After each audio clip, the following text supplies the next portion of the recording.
Ասում են, մեր օրգանիզմը կառավարում են հորմոնները։ Գիշերային զրույցի այսօրվա հյուրը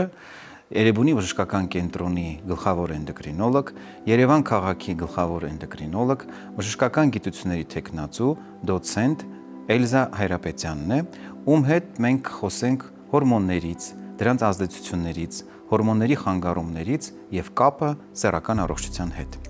Տիկին Հայրապետյան, բարի ուշ երեկո, շնորհակալ եմ մեզ հյուրընկալվելու համար։ Շնորհակալություն հրավերքի համար,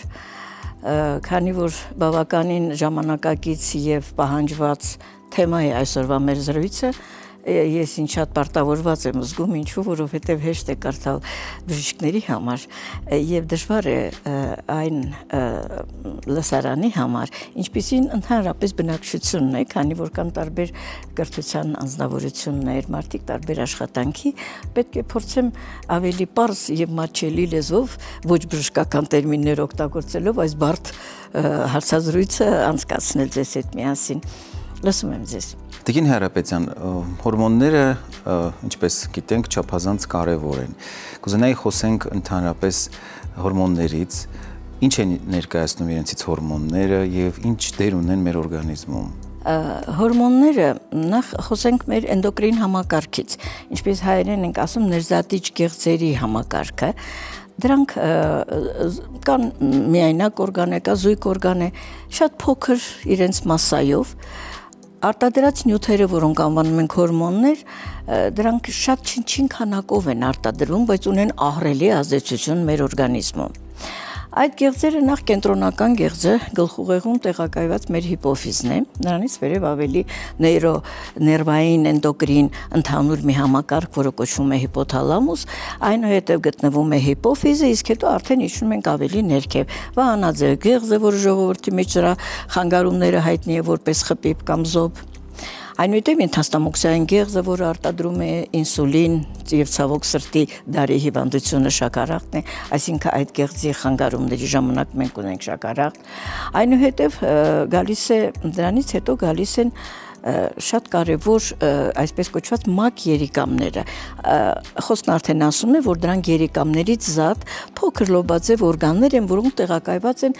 երիկամների գագաթի շրջանում, եւ դրանք մեր ներզատիչ գեղձերն են, որոնք արտադրում են նույնպես կարևորագույն հորմոններ։ Եվ վերջապես տղամարդկանց մոտ ձվերը, կանանց մոտ ձվարանները։ Նրանք էլ պետք է ապահովեն մեր վերարտադրողական ֆունկցիան թե տղամարդու եւ թե կնոջ։ Պետք է ասենք, որ առանցին գեղձեր են ներզատիչ, բայց մեկը մյուսի հետ չափազանց կապակցված է։ Այնպես որ մեկի խաթարումը իր հետևից կբերի ոչ միայն հաջորդի, այլ նաև բոլորի խանգարումները։ Եթե ասենք, որ դրանք ինչպես նշեցի գլխուղեղում գտնվում է նրանց դիրիժորը, այսինքն կարևորագույն գեղձը մեր ներզատիչ, որը ղեկավարում է ներքևի մնացած ներզատիչ գեղձերին օրգանիզմում գտնվող, ինքնըստինքյան հասկանալի է, որ ամենափոքր խանգարումը նախ կենտրոնական ներզատիչ գեղձում, իսկ այնուհետև մնացած ներզատիչ գեղձերում դրանք խիստ փոխկապակցված են։ Մեր զրույցի ընթացքում մենք ավելի մանրամասն կանգառնենք այս թեմայի վրա։ Ես ինչու եմ սա ուզում նշել։ Մարդիկ, որոնք ունեն շաքարախտ, իրենք թվում է թե հեռու են, ենթադրենք ձվերի կամ ձվարանների տարբեր կարգի ֆունկցիոնալ խանգարումներից կամ նրանց արտադրած հորմոններից, կամ հակառակը, եթե ունի խպիպ, չի մտածում, որ այդ խպիպը կարող է անդրադառնալ դարձյալ սեռական գեղձերի վրա նրանց արտադրած հորմոնների քանակի կամ մակերիկամները, դրանք խիստ կապակցված են։ Ես սա նորից եմ նշում, որովհետև շատ հաճախ առանձին ներզատիչ գեղձերի հիվանդությունները կավարտվեն սեռական ներզատիչ գեղձերի, այսինքն տղամարդկանց մոտ ձվարանների, կանանց մոտ տղամարդկանց մոտ ձվերի, կանանց մոտ ձվարանների աշխատանքի վրա։ Մի խոսքով, ինչպես արդեն ասացինք, հորմոններից, ներզատիչ գեղձերից կարևորագույնը այսօրվա թեմայի հետ առնչվող, դրանք ձվերն են եւ ձվարանները կանանց մոտ, ձվերը տղամարդկանց մոտ։ Քանի որ նրանց արտադրածն էլ հորմոն է, եւ այդ հորմոնը որտեղ որ նա արտադրվում է, անցնում է արյան մեջ եւ ազդում է այլ օրգաններում, այսինքն արտադրվում է տեղում, ինչ որ տեղում նա հեռահար ազդեցություն ունի, քանի որ արյան միջոցով տարածվում է եւ ազդում է համապատասխան, այսպես ասած, բջիջ վերջույթների վրա, օրգանների։ Եվ մենք ստանում ենք այն, ինչ ստանում ենք։ մեր հորմոնների ներդաշրակ աշխատանքը խիստ կարևոր է առողջ օրգանիզմ ունենալու համար։ Արյան ճնշումը կլինի, հավելյալ ճարպ կլինի, թե չի լինի, մեր կերածը լրիվ կյուրացվի, կդառնա էներգիա, թե չի յուրացվի, այսինքն այս բոլորը իրար հետ միասին ստեղծում են մեր առողջ օրգանիզմը, արյան նորմալ շրջանառությունը և մեր նյութափոխանակությունը։ Թվում է, թե սեռական հորմոնները ընդհանրապես իրենցից ներկայացնում են սեռը բնորոշող սեռական ֆունկցիաները ապահովող նյութեր, բայց առաջին հերթին դրանք ազդում են խիստ ազդեցություն ունեն մեր օրգանիզմի ընդհանուր նյութափոխանակության վրա, առաջին հերթին։ Այնպես որ տղամարդկանց սեռական հորմոնները, որի գլխավոր դերակատարը տեստոստերոնն է, ինչպես մենք ենք անվանում, տեստոստերոնը խիստ ազդեցություն ունի օրգանիզմի նյութափոխանակության վրա։ Եվ պատահական չէ, որ տեստոստերոնի քանակի իջեցումը իր հետևից բերում է ճարպի կուտակման։ Այսինքն, եթե տեստոստերոնի քանակը իջնում է, աստիճանաբար դանդաղում է նյութափոխանակությունը, հետևաբար կերած էներգիան կուտակվում է ճարպի ձևով։ Նույնը վերաբերվում է կանանց, երբ որ նրանց էստրոգենները բավարար չեն։ Մի խոսքով, առաջին հերթին սեռական հորմոնները դրանք նյութափոխանակային հորմոններ են, հետո կգա նրանց գլխավոր ֆունկցիան, այսպես ասած, այսինքն որոնք ապահովի սեռական տարբեր հատկանիշները, ակտիվությունը, խանգարում եւ այլն եւ այլն։ Տիկին Հայրապետյան, եկեք խոսենք տեստոստերոնի դերի մասին։ Այսօր բավականին շատ են այն պացիենտները, վստահ եմ ձեր պրակտիկայում եւս, որոնք նույնիսկ երիտասարդ տարիքում արդեն ունեն տեստոստերոնի պակաս։ Որն է տեստոստերոնի հիմնական դերը եւ նրա կարեւորությունը հատկապես սեռական առողջության պահպանման հարցում։ Տեսեք, տեստոստերոնը արտադրում է եւ կանանց եւ տղամարդկանց մոտ։ Մինչեւ ասելը հորմոնը ու մոտ ինչքան է, բնականաբար, քանի որ դա արական սեռական հորմոն է համարվում, տղամարդկանց մոտ դրա քանակությունը ավելի շատ է, կանանց մոտ ավելի քիչ եւ ընդհակառակը կանանց մոտ էստրոգենները, այսինքն նրանց հիմնական հորմոնը կանացի ավելի շատ է, քան տղամարդկանց, բայց կոդավորված օրգանիզմը դա արտադրում է։ Ինչու? Որովհետեւ, տեսեք, շատ հետաքրքիր շղթա է։ Այդ այսպես կոչված մենք բժիշկներս անվանում ենք խոլեստերինային օղակ, այդ նյութը, որից պետք է ստեղծվեն հորմոնները։ Այդ օղակը սկզբից առաջանում է կանանց սեռական մի հորմոնով, որտեղ կանայք ունեն երկու կարգի՝ պրոգեստերոն եւ էստրոգեն։ Տեսեք, առաջանում է պրոգեստերոնը, պրոգեստերոնից սինթեզվում է տղամարդու սեռական հորմոնը, տեստոստերոնը, հետո նոր տեստոստերոնից ստեղծվում է էստրոգենը։ Այսինքն, եթե մենք այս ճանապարհին ունենանք որևէ օղակում խաթարում, կստացվի այնպես, որ եթե տեստոստերոնից շատ էստրոգեն սինթեզվի տղամարդու մոտ, նրա մոտ աստիճանաբար կանացի հատկանիշների հայտ կգան եւ սեռական ֆունկցիան կիջնի, քանի որ տղամարդու հիմնական սեռական հակվածությունը, առողջությունը եւ այլն ապահովված է հենց տեստոստերոնով։ Տարբեր հիվանդագին վիճակներում կարող է տեստոստերոնը ավելի շատ էստրոգեն դառնա կանացի հորմոն տղամարդու մոտ։ Եվ ընդհակառակը կնոջ մոտ ավելի շատ տեստոստերոն մնա քիչ դառնա էստրոգեն։ Եվ կանանց մոտ կլինի խանգարումներ կլինեն, եւ տղամարդու մոտ էլ իրեն հերթին կլինի խանգարում։ Այսինքն կանանց մոտ էստրոգենը, կանացի իսկական հորմոնը կպակասի, բնականաբար դա կանդրադառնա թե վերարտադրողական ֆունկցիայի վրա եւ թե այլ օրգանների աշխատանքի վրա։ Տղամարդու մոտ էլ հակառակը, տեստոստերոնը կպակասի, դա նրա սեռական, այսպես ասած, դաշտի վրա կազդանա, սեռական առողջության, այսպես ասած, բացի դրանից նրա մոտ արդեն դա կանդրադառնա նաև թե արյան շրջանառության վրա, թե նյութափոխանակության վրա, երբ որ նրա քանակը քիչ է։ Մի խոսքով, տեստոստերոնը մեր հիմնական տղամարդկային հորմոնն է, բայց պետք է ասեմ, որ ինչպես քիչ առաջ նշեցի, գլխուղեղում մեր կենտրոնական հորմոնը հիպոֆիզը արտադրում է երկու կարևորագույն հորմոններ, որոնք պետք է ապահովեն ներքևում ձվի աշխատանքը նորմալ, որպեսզի նա նորմալ քանակի տեստոստերոն տա, դա ֆոլիկուլոստիմուլացնող հորմոնն է, խթանիչ, ինչպես մենք բժշկական տերմին է թարգմանել բառը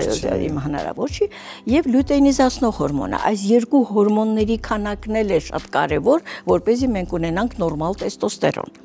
Հիմա գնանք այն հանգամանքին, որ երեխան ծնվեց։ Մինչև սեռական հասունացումը, իհարկե, աղջիկն ու տղան արտակնապես չեն տարբերվում։ Եսի նկատի չունեմ սեռական օրգանով, նկատի ունեմ ամբողջ մարմնակառուցվածքով, չեն տարբերվում։ Տարբերությունը սկսվում է աստիճանաբար եւ սկսվում է սեռական հասունացումը։ Տղաների մոտ սեռական հասունացումը սկսվում է այն հանգամանքից, որ առաջին հերթին քիչ առաջ որ ասացի մակերիկամը, երիկամների վրա երկու զույգ օրգանները սկսում են արտադրել տղամարդկային հորմոններ, բայց դա տեստոստերոնը չի, դրանք կոչվում են անդրոգեններ, տղամարդկային հորմոններ, նրանց ազդեցության տակ սկսում է զարգանալ ձուն աստիճանաբար զարգանալով սկսում է արտադրել արդեն տեստոստերոնը եւ մնացած զարգացումը մինչեւ ավարտվում է սեռական հասունացումը, այստեղ արդեն աշխատողը տեստոստերոնն է։ Այսինքն հիմնական հորմոնը տեստոստերոնն է, բայց ինչպես քիչ առաջ ասեցի, մակերիկամների կողմից արտադրվող անդրոգենները, տղամարդկային հորմոնները նույնպես ազդում են տղամարդու վրա եւ ապահովում են, լուծում են, այսպես ասած, բազմաթիվ հարցեր տղամարդու սեռական ֆունկցիայում։ Հիմա ինչ է ստացվում, երբ որ տեստոստերոնը պակաս է։ Դա նախ եթե ասենք երեխաների մոտ կարող է առաջանալ հենց այդպես ծնվի բնածին դեֆեկտով այդ օրգանի ձվարանի նկատի ունեմ 1. Երկրորդը կարող է երեխան հիվանդանա փոքր հասակում տարբեր կարգի ինֆեկցիոն հիվանդություններով եւ դա կարող է ձվին շարքից հանել, դեռ չհասունացած ձուն արդեն պիտանի չէ, ինչպես ժողովրդի մեջ շատերը գիտեն, չէ՞, խոզուկ հիվանդության առաջացնող վիրուսը ախտահարում է ձուն։ Ինքը ինչ որ հատուկ տեղակայում ունի դեպի ձուն եւ ցավոք սրտի հետագայում հանգեցնում է անպտղության, այո։ Եվ եթե դրանց կամ տրավմա ունենա երեխան կարող է։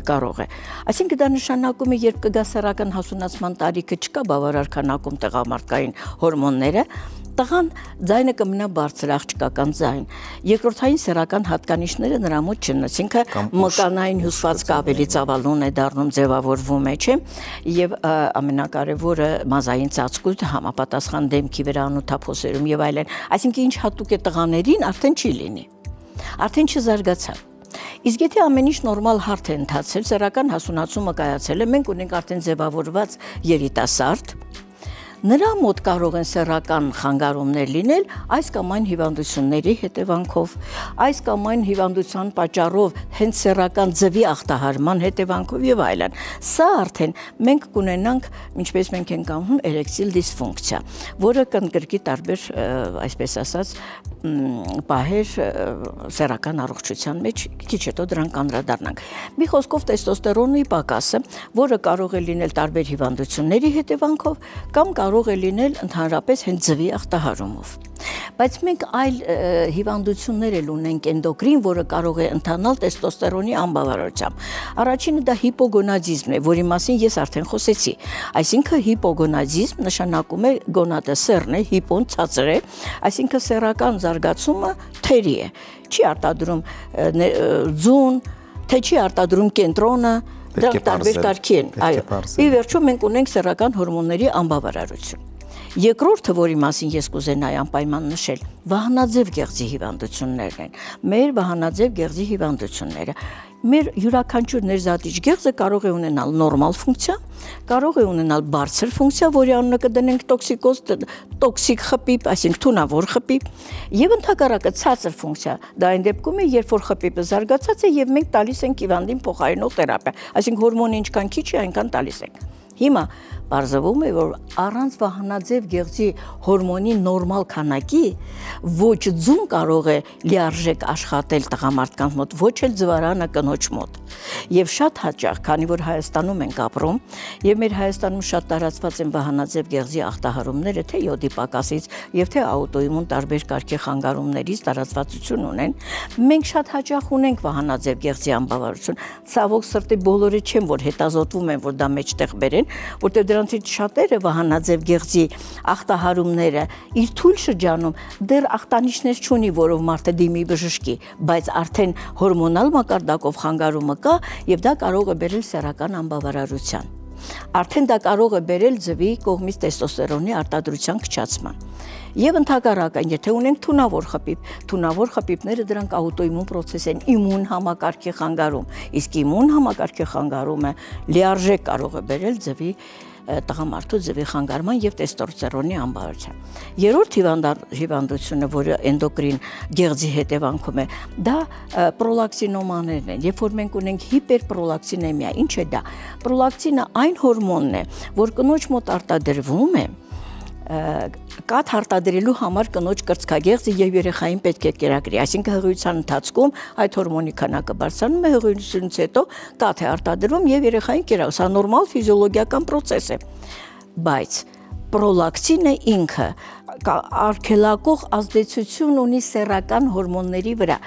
կանանց մոտ ձվարանի վրա, տղամարդու մոտ ձվի վրա, այսինքն եթե պրոլակտինը բարձր է, ցավոք սրտի դա կարող է լինել տղամարդու մոտ էլ եւ կարող է լինել հետևանքի հիպոֆիզի փոքր ուռուցքների, որոնք այդպես էլ կարող են չախտորոշված մնալ կամ շատ խորը հետազոտման դեպքում հայտ բերենք, իհարկե կա դեղորայք, որով մենք կարող ենք բուժել, բայց ցավոք սրտի այդ տղամարդիկ, որոնք ունեն բարձր պրոլակտինի քանակություն, սկսում են նրանց մոտ կրծքագեղձերը զարգանալ, ճարպը կուտակվել, իսկական կրծքագեղձի հյուսված կուտակվել, այսինքն մեծանում են կրծքագեղձերը։ Տղամարդը անհարմար է զգում շատ հաճախ դիմելու բժշկին, որն էլ նրա սխալն է, որովհետև ժամանակին ախտորոշվելու դեպքում բժիշկներս կարող ենք նրան օգնել։ Հակառակ դեպքում դրան հետևում է սեռական ֆունկցիայի խանգարումները, անկումը, ես կասեմ։ Հաջորդ էնդոկրին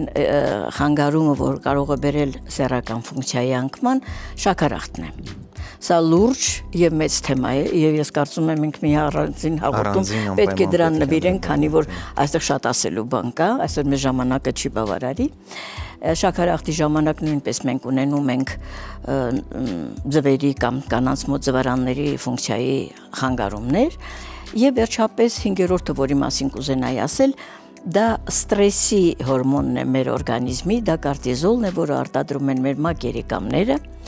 որոնք մեզ այդ հորմոնը զերծ է պահում ստրեսի պահին, հակառակ դեպքում մենք անհատին կկորցնենք, ճնշումը կընկնի յուրաքանչյուր ստրեսից, բայց հատուկ այդ հորմոնը արտադրվում է մեծ քանակությամբ ստրեսի պահին եւ մեզ զերծ է պահում, այսպես ասած, դրանից, բայց այդ նույն կորտիզոլի հիմքով առաջանում են սեռական հորմոնները,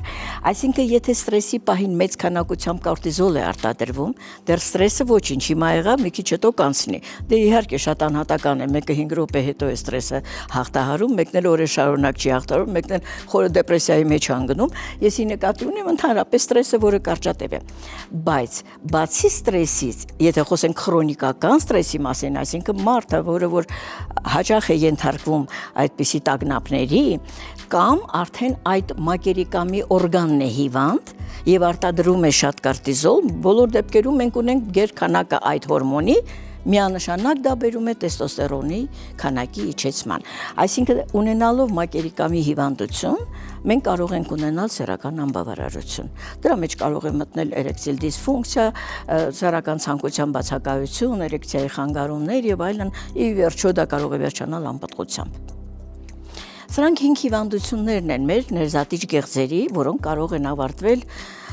վատ բաղճան ունենալ ձվերի կամ ձվարանների վրա։ Հորմոնային համակարգի վիճակից կախված է նաև տղամարդու սեռական առողջությունը եւ եթե կա հորմոնային որոշակի խնդիր, վաղ թե ուշ դա անդրադառնում է նաև տղամարդու սեռական առողջության վրա, բերելով տարբեր տեսակի սեռական գանգատների։ Որպես կանոն, հաճախ իհարկե տղամարդիկ գանգատվում են պոտենցիայի խանգարումից եւ վաղաժամ սերմնաժայթքումից։ Սակայն դա նույնպես շտկելի է եւ այդ հարցում մեզ կարող է օգնության գալ մեր հաղորդման գործընկեր Հայսամ ընկերությունը իր տադաֆորտ եւ դապոքսեցին դեղամիջոցներով։ Տադաֆորտ դեղամիջոցը նախատեսված է պոտենցիայի խանգարման համար եւ ունի 2 դոզավորում՝ 5 եւ 20 միլիգրամ եւ նախատեսված է այն օգտագործել տարբեր իրավիճակներում։ 5-ը նախատեսված է ամենօրյա օգտագործման պարագայում, իսկ 20-ը պլանավորված սեռական հարաբերության դեպքում։ Դեղամիջոցը ունի բարձր արդյունավետություն եւ իր ազդեցությունը պահպանում է 36 ժամվա ընթացքում, այսինքն տղամարդը կարող է ունենալ նույնիսկ կրկնակի սեռական հարաբերություն 36 ժամվա ընթացքում։ Դեղամիջոցը ունի կողմնակի ազդեցություններ, որոնց մասին բուժող բժիշկը պարտավոր է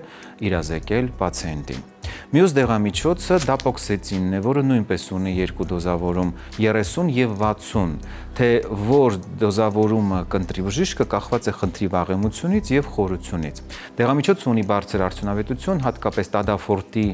հետ միասին օգտագործման ժամանակ եւ ժամանակի ընթացքում տղամարդը նկատում է, որ սեռական ակտի տևողությունը սկսում է երկարել։ Երկու պրեպարատի միաժամանակյա օգտագործման պարագայում հնարավոր է կարճ ժամանակահատվածում բարելավել տղամարդու սեռական առողջությունը։ Տիկին Հայրապետյան,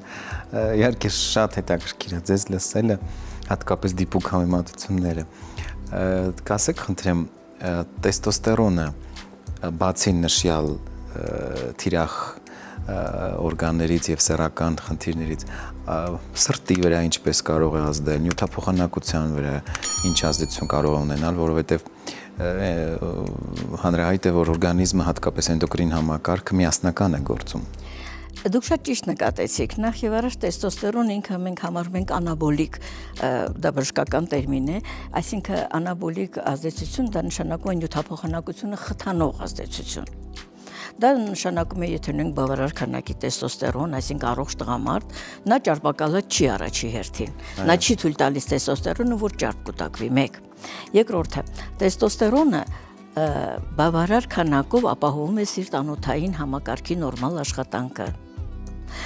Այսինքն մենք չունենք զարկերակային ճնշում բավարար տեստոստերոնի դեպքում, մենք ունենք սրտի լիարժեք աշխատանք, որովհետև եթե կա տեստոստերոն, օրգանիզմում գոյանում է բավարար քանակի էներգիա, իսկ սիրտն ինչ է? Էներգիա խլող, տանող ամենամեծ օրգաններից մեկը, առաջինը մեր ուղեղն է, որտեղ մեր ստացած էներգիայի 90%-ը վատնում է մեր ուղեղը, նոր մնացածը թողնում է սրտին եւ հետո մնացած օրգաններին, այսինքն ոչ մի տակ ինչ մնացածին։ Այսինքն եթե մենք չունենք բավարար քանակի էներգիա, միանշանակ դա շաքարախտն է, երբ որ գլյուկոզան չի յուրացում եւ մենք ունենք էներգիայի պակաս, տվյալ դեպքում տեստոստերոնը խթանում է նյութափոխանակությունը, բարձրացնելով բոլոր նյութերի այրումը։ Նա անաբոլիկ ազդեցություն ունի, բնականաբար նրա նորմալ քանակը լավ ձևով կանդրադառնա սրտի վրա, թոքերի վրա, մեզական օրգանները, այս լյարդը, բայց եթե դրա քանակությունը քիչ է, իր հետևից կգա ընդհանուր նյութափոխանակության դանդաղումը կբերին էներգիայի քիչ քանակի առաջացում, դա հավասարաչափ կանդրադառնա բոլոր օրգանների վրա։ Իսկ եթե արդեն այդ օրգաններից մեկը ախտահարված է այլ մի որևէ հիվանդությամբ, բնականաբար վրան կավելանա ինչը, էներգիայի պակասը եւ ձեր նախորդ հիվանդությունը սրտային կրկնապատկվեց, եռապատկվեց իր բարդություններով եւ իր ծավալով։ Այսինքն տեստոստերոնը տղամարդու համար կարևորագույն է ոչ միայն սեռական հատկանիշները, սեռական ցանկությունը, նրա ֆունկցիան, սեռական առողջությունը, վերարտադրողականությունը պահպանելու համար, այլ ընդհանուր օրգանիզմի առողջության համար տղամարդու կարևոր է ունենալ նորմալ քանակի տեստոստերոն։ Ինչպես արդեն նշեցինք, հորմոնային համակարգը ունի չափազանց կարևոր նշանակություն մեր օրգանիզմում։ Հորմոնները անմիջապես ազդում են մեր վարքագծի, մեր մտքերի, մեր սեռական ցանկության վրա, բայց պարզվել է, որ հորմոնները նաև ազդում են մաշկի առողջության վրա։ Այո, մաշկի խնամքը մեծապես կախված է հորմոնների վիճակից, նրանց մակարդակից, եւ հորմոնային խանգարումները հաճախ հանգեցնում են նաև մաշկային տարբեր խնդիրների։ Որպեսզի մաշկը լինի առողջ, մեզ կարող է օգնել այդ հարցում մեր հաղորդման գործընկեր Skin ընկերությունը, որն առաջարկում է կոսմետոլոգիական եւ մազահեռացման պրոֆեսիոնալ սարքերի մեծ տեսականի։ Սարքերն ունեն բարձր արդյունավետություն եւ ապահովում են մշտական արդյունք։ Մազածածկույթը վերացնելուց բացի, սարքերը բարելավում են մաշկի որակը, վերացնում անհարթությունները, վերականգնում էլաստիկությունն ու գույնը։ Սարքը ձեռք բերելիս փորձառու բժիշկ մաշկաբանի կողմից անցկացվում է նաեւ ուսուցում, որի ընթացքում դուք կսովորեք սարքի առանձնահատկություններն ու կիրառման ճիշտ եղանակները։ Գործել 25 տարի եւ շուկայում մշտապես մնալ առաջատար։ Սա արդեն խոսում է որակի ու հաճախորդների գոհունակության մասին։ Ավելին իմանալու համար կարող եք զանգահարել նշված հեռախոսահամարով։ Տիկին Հայրապետյան, երբ մարդը կարող է կասկածել, որ ունի հորմոնային խնդիր, մասնավորապես սեռական հորմոնների հետ կապված, եւ այդ դեպքում ինչ հետազոտություններ պետք է անցնել։ Դուք շատ լավ հարց տվեցիք, բայց մարդը ինքը իմանալը դեռ քիչ է։ Իմանալուց հետո ինչ է պահանջվում, որ նա գնա բժշկի։ Ցավոք սրտի, մեր հայկական մտածելության, մտածելակերպի մեջ չգիտես ինչու ամոթ է համարվում խոսել սեռական օրգանի մասին։ Սրտի մասին, թոքի մասին, բոլոր լյարդի մասին նա բացահայտ կխոսի, բոլորի մոտ կխոսի, թե բժշկի մոտ կդիմի, երբ որ անհանգստացնում է, ճնշումը բարձր է եւ այլն։ Բայց հենց որ բանը հասնում է սեռական օրգանի անբավարարությանը, Նա չգիտես ինչի խուսափում է նախ եւ առաջ բժշկից, առաջինը բժշկին պետք է, նրա բարեկամը տվյալ դեպքում առաջինը բժիշկը պետք է լինի, նա բժշկին չի գնում, գտնում է մի մոտիկի, ընկեր կլնի, թե հարևան կլնի, թե բարեկամ կլնի, կարևոր չի, բժշկությունից հեռու մեկին սիրտը բացում է, էլի ասում է, որ ինչի ինչ որ էր, դե հիմա արի, խորհուրդը կստանա ինչ որ չափով, ինչ որ ձևի, եւ բաց կթողնվի ցավոք սրտի այն ժամանակահատվածը, որ եթե նա ժամանակին, երբ սկսվում է սեռական թուլությունը, սեռական ցանկության բացակայությունը, սեռական ակտի անբավարարությունը, կամ էլ չեմ ասում անպտղությունը, երբ որ արդեն անպտուղ է, երբ որ արդեն կինը, տղամարդը, ընտանիքը ուզում է երեխա ունենալ, արդեն գնում են բժշկի միասին ձեռք-ձեռքի բռնած, բայց երբ որ միայն տղամարդու մոտ է դա սկսվում, իսկ ցավոք սրտի դա սկսվում է եւ ցավոք սրտի բավականին վաղ ճիշտը պետք է խոսենք, 35 տարեկանից արդեն սեռական հորմոնը տեստոստերոնը 1-2%-ով տարեկան պակասում է։ Եթե հասնենք 50 տարեկան պակասելով 1-2%, 50 տարեկանում արդեն բավականին պակաս է։ Եթե խոսենք այն մասին, որ այդ տարիքում շատ հաճախ կան ստրեսներ, տագնապային իրավիճակներ, դեպրեսիվ պահեր, սրանք բոլորը բերում են տեստոստերոնի ընկճման, բերում են։ Եվ տղամարդը ինքն իր մեջ ոնց որ ավելի է ստրեսի ենթարկվում եւ որը կարող է երկարատև տևելուց, ասենք օրեր, ամիսներ, բնականաբար դեպրեսիայի կբերի։ Թե ամաչում է իր կնոջից, որ իրեն մոտ տղամարդկային հատկանիշները ինչ որ չափով բավարար չեն, մյուս դեպքում ինքը իրենից։ Մի խոսքով, վատը դա է, որ ժամանակին անմիջապես բժշկին դիմելու, իսկ երբեմն էլ ուզում են բժշկին դիմեն, բայց չգիտեն որ բժշկին դիմեն, գնան ընտանեկան բժշկին պատմեն, նակին է, ինչպես պատմի։ Ցավոք սրտի այդ ամոթի, այսպես ասած, ես շակերտի մեջ կդնեի այդ բառը տվյալ դեպքում, մարդը հիվանդ է եւ պետք է բուժվի։ Եվ ով պետք է բուժի, բնականաբար բժիշկը։ Դիմի ուրոլոգին, կասկածում է, ինչքանով ճիշտ կստացվի կամ կկարողանա, թե չէ, դա մեզի հետ չի կապված, այսպես, չգիտես ինչի մարդկանց մեզ տարածված է, որ եթե դա ուրոլոգի, ուրեմն միզային խնդիրների դեպքում պետք է գնալ նրա մոտ կամ երիկամային խնդիրների, բայց ոչ սեռական։ Սեքսոպաթոլոգ հասկացողությունը դեռ շատ չի նստած մեր ժողովրդի մեջ, եւ ձեր հաղորդումները շատ ճիշտ են ընտրված մարդկանց ուղղորդելու, որ եթե ունեն հիվանդություն, ում դիմեն։ Իհարկե ցանկալի է սեքսոպաթոլոգին, բայց որպես օրենք, եթե կա սեռական ֆունկցիայի անկում, թուլացում եւ այլն, դա պետք է անպայման սեքսոպաթոլոգը բուժի էնդոկրինոլոգի հետ միասին, որովհետեւ այդ անհատը պետք է մանրամասն հետազոտվի առաջին հերթին ներզատիչ գեղձերի կողմից, իսկ հետո գալ մնացած հետազոտություններին, եթե կստացվի, որ բոլոր ներզատիչ գեղձերը իդեալական վիճակում են։ Քանի դեռ ներզատիչ գեղձերը չեն ուսումնասիրված, իսկ ձուն ինքը ներզատիչ գեղձեր չէ, քիչ առաջ ասացի, ուրեմն ի՞նչ ենք բուժելու, ով է բուժելու։ Այսինքն էնդոկրինոլոգը այստեղ խիստ պարտադիր բժիշկ է։ Եվ եթե ճիշտ ընտրվի թե բժիշկը եւ թե հետազոտությունները, բնականաբար հարցը կարող է ժամանակին լուծում ստանալ։ Ինչը կա ամենակարևոր պայմանն է։ Ինչը ամենակարևորն է, այո։ Նույնիսկ ավելին ասեմ, գիտեք, անպայման չի մի մեծ ճարպակալում 30 կիլո ավել քաշ, որ մենք ունենանք այս խնդրեմը։ Նույնիսկ ամենափոքր կճարպի կուտակումը արդեն կարող է ինքը բերել սեռական ֆունկցիայի անկումը կամ արդեն սկսված սեռական ֆունկցիայի անկումը բերի ճարպի կուտակման։ Եվ թաքցնելով ավելի վատանում վիճակը։ Ճարպն է շատանում, իսկ հետո ճարպը հակառակ ձևով ընկճում է տեստոստերոնին։ Եվ ստացվում է մի փակողակ, որտեղից դուրս գալը արդեն շատ բարդ է ստացվում, որովհետև դրան վաղը միանում է շաքարախտը իր հետևից բերում է, իսկ իմիջիալից ես պետք է ասեմ, այսօր ամբողջ աշխարհում շատ հետաքրքիր մի ստատիստիկա կա։ Գտնում են, որ ամեն մի հայտնաբերված շաքարախտով ախտորոշված հիվանդին ընկնում է մեկ չախտորոշված։ Այսինքն մեր ազգաբնակչության, եթե հաշվենք Հայաստանի Հանրապետությունը մոտ 100,000 գրանցված շաքարախտով հիվանդ կա, ուրեմն մի այդքան էլ կա, որ չգիտի, որ շաքարախտ ունի, որտեղ բոլորը չեն առավոտյան գնում շաքար, եւ մինչեւ որ առավոտյան խախտվի, արդեն 5-ից 8 տարի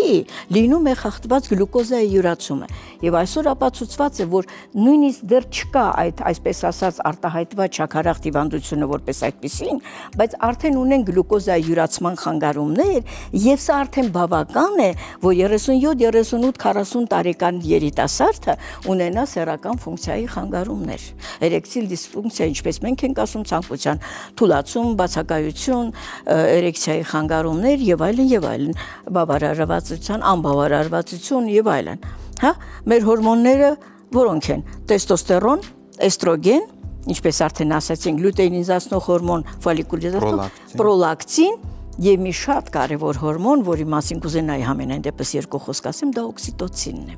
Օքսիտոցինը, որը արտադրվում է բարձրագույն նեյրոէնդոկրին օրգանում հիպոթալամուսում։ Օքսիտոցինը կանանց շատ է հարգավոր, հակառակ դեպքում դաշտանից հետո եւ այլն մենք կարող ենք ունենալ արյունահոսություններ, քանի որ նա կրճատում է մկանաթելերը, բայց օքսիտոցինը շատ հետաքրքիր հորմոն է, շագերտների մեջ նա անվանում է սիրո հորմոն, մերձեցման հորմոն, գրկախառնության հորմոն։ Ինչու այդքան այսպես ասած անվանումներ այդ հորմոնին, որովհետև օքսիտոցինն է, որը բերում է սիրո եւ մերձեցման տղամարդու եւ կնոջ։ Այսինքն եթե մենք օքսիտոցինի հետ մի փոքր խնդիր ունենանք, ուրեմն մենք ունենանք արդեն այդ ասպես ասած մերձեցման տղամարդու եւ կնոջ հարաբերությունների խորացման զարգացման, որը կարող է վերջանալ սեռական ակտով, սա արդեն ուրիշ թեմա է, բայց ուզում եմ ասեմ դրանից սկսվում է սեռական գրգիռները եւ այլն, փաղաքշանքները եւ այլն։ Ինչու են կանայք ավելի շատ Հայաստանում համարվում ավելի ռիգիդ, այսինքն ավելի կայուն, որտեղ ցավոք սրտի ագրեսիան տղամարդկանց անտարբերությունը ընդհանրապես կնոջ խնդիրների հանդեպ, այո, վախը, չցանկացած հղիության, լարվածությունը, հիշողությունները, 3 առաջ օրվա ամուսնու հետ ունեցած վեճեր անդրադառնում են կնոջ սեռական ցանկության վրա եւ դրանք ընկճվում են։ Իսկ հետո ման են գալիս թե ինչ եղավ։ Ինչու է կինը անտարբեր։ Ինչու է կինը մերժում տղամարդուն։ Ոնց չմերժի, երբ որ արդեն այդ ցանկությունը չկա, ցանկությունն ով վերածեց հենց նույն տղամարդը, ով պետք է ստեղծեր այդ ցանկությունը, չէ՞։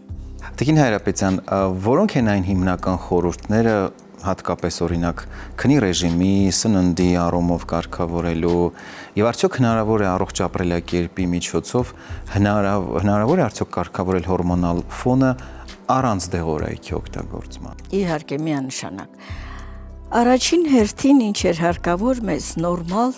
կյանքի, կենսունակության եւ այլն կորեկցիա, կարգավորում կյանքի ապրելու որակի, ապահովելու որակը։ 1. Երկրորդը 7-ից 8 ժամ, գոնե 6-ից 7 ժամ քունը շատ կարևոր է, որպես առավոտյան արթնանալ թարմ եւ այլն, աշխատունակ։ Չարաշահումը ալկոհոլի։ Երբ ալկոհոլը տղամարդն օգտագործում է, իրեն թվում է փիղ։ Ինքը ամեն ինչի ընդունակ է, իրականում ամեն ինչ թուլացավ ու վատացավ, եւ ալկոհոլը քրոնիկական ձևով օգտագործումը շատ կարևորագույն պայմաններից մեկը սեռական ֆունկցիայի անկման։ Ցավոք սրտի չեմ պատկերացնում խմող տղամարդիկ։ Իհարկե ծխել է նույնպես, որովհետև սեղմում է անոթները, այնինչ նորմալ սեռական ակտի համար մեզ հարկավոր է, որ այդ անոթները լինեն լեցվեն արյունով եւ այլն։ Ֆիզիկական ակտիվության բացակայությունը եւ վերջապես ստրեսները, այսինքն էմոցիոնալ ֆոնը ստրեսային պետք է կորեկցիա ենթարկի։ Ամեն մարդ կարողանա իր օրգանիզմը ղեկավարել, ամեն մի ստրեսին չի ենթարկվի։ Այսինքն փորձի հաղթահարել դա, որովհետեւ ցավոք սրտի քրոնիկական ստրեսները նույնպես բերում են սեռական թուլության։ Եվ ստացվում է, որ առանց մինչև դեղորայքների, մինչև բժշկի, առողջ ապրելակերպը, մեր պսիխոէմոցիոնալ համակարգի կարգավորումը, վնասակար սովորություններից խուսափելը, սպորտով եւ ֆիզկուլտուրայով զբաղվելը, առողջ քունը արդեն բավարար են լինելու համար ոչ միայն սեռական առողջություն ունենալ, այլ ամբողջ օրգանիզմը որպեսզի լինի առողջ։ Այդ թվում է ինքնըստինքյան սեռական ֆունկցիան կլինի բավարար։ Անչափ շնորհակալ եմ հետաքրքիր, հագեցած ուսուցանող հարցազրույցի համար, համոզված եմ այս թողարկումից հետո մեր հետևողները նախ կստանան անչափ կարևոր գիտելիքներ, երկրորդը կսկսեն ճանաչել իրենց խնդիրները, հատկապես հորմոնալ խնդիրները եւ անհրաժեշտության դեպքում կդիմեն համապատասխան մասնագետին։ Շնորհակալ եմ։